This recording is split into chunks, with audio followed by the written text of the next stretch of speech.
ನಮಸ್ಕಾರ. ನನ್ನ ಹೆಸರು ಐಶ್ವರ್ಯ. ನಾನು ಅಭಿಜ್ಞಾನ ಇಂಗ್ಲಿಷ್ ಮೀಡಿಯಂ ಸ್ಕೂಲಲ್ಲಿ 10ನೇ ತರಗತಿಯಲ್ಲಿ ಓದುತ್ತಿದ್ದೇನೆ. 2026-27 ಶೈಕ್ಷಣಿಕ ವರ್ಷದ ಅಡ್ಮಿಷನ್ಸ್ಗಳು ಪ್ರಾರಂಭವಾಗಿವೆ. ನೀವೇನಾದರೂ LKG ಇಂದ 9ನೇ ತರಗತಿವರೆಗೆ ಅಡ್ಮಿಷನ್ ಪಡೆದ ನಂತರ ಆನ್ಯುವಲ್ ಎಕ್ಸಾಮಿನಲ್ಲಿ ಫಸ್ಟ್ ರ್ಯಾಂಕ್ ಬಂದರೆ ನಿಮಗೆ 10,000 ರೂಪಾಯಿ ಪ್ರೈಸ್ ಮನಿ ಇರುತ್ತದೆ. ಅದೇ ರೀತಿ ಸೆಕೆಂಡ್ ರ್ಯಾಂಕ್ ಬಂದರೆ ನಿಮಗೆ 5,000 ರೂಪಾಯಿ ಪ್ರೈಸ್ ಮನಿ ಇರುತ್ತದೆ. ನೀವು ಥರ್ಡ್ ರ್ಯಾಂಕ್ ಬಂದರೆ ನಿಮಗೆ ಬುಕ್ ಕಿಟ್ ಅನ್ನು ಫ್ರೀಯಾಗಿ ಕೊಡಲಾಗುವುದು.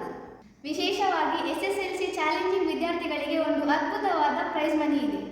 ನೀವೇನಾದರೂ ಆನ್ಯುವಲ್ ಎಕ್ಸಾಮಿನಲ್ಲಿ ಫಸ್ಟ್ ರ್ಯಾಂಕ್ ಬಂದರೆ ನಿಮಗೆ 1 lakh ಪ್ರೈಸ್ ಮನಿ ಇರುತ್ತದೆ. ಅದೇ ರೀತಿ ನೀವೇನಾದರೂ ಸೆಕೆಂಡ್ ರ್ಯಾಂಕ್ ಬಂದರೆ ನಿಮಗೆ 50,000 ಪ್ರೈಸ್ ಮನಿ ಇರುತ್ತದೆ. ಅದೇ ರೀತಿ ನೀವೇನಾದರೂ ಥರ್ಡ್ ರ್ಯಾಂಕ್ ಬಂದರೆ ನಿಮಗೆ 25,000 ಪ್ರೈಸ್ ಮನಿ ಇರುತ್ತದೆ. ಈ ಒಂದು ಪ್ರೈಸ್ ಮನಿಯನ್ನು ನೀವು ನಿಮ್ಮ ಮುಂದಿನ ವಿದ್ಯಾಭ್ಯಾಸಕ್ಕೆ ಯೂಸ್ ಮಾಡಿಕೊಳ್ಳಬಹುದು. ನಾನಂತೂ ಈ ಸುವರ್ಣ ಅವಕಾಶವನ್ನು ಮಿಸ್ ಮಾಡಿಕೊಳ್ಳೋದಿಲ್ಲ. ನೀವು ಸಹ ಮಿಸ್ ಮಾಡಿಕೊಳ್ಳಬೇಡಿ.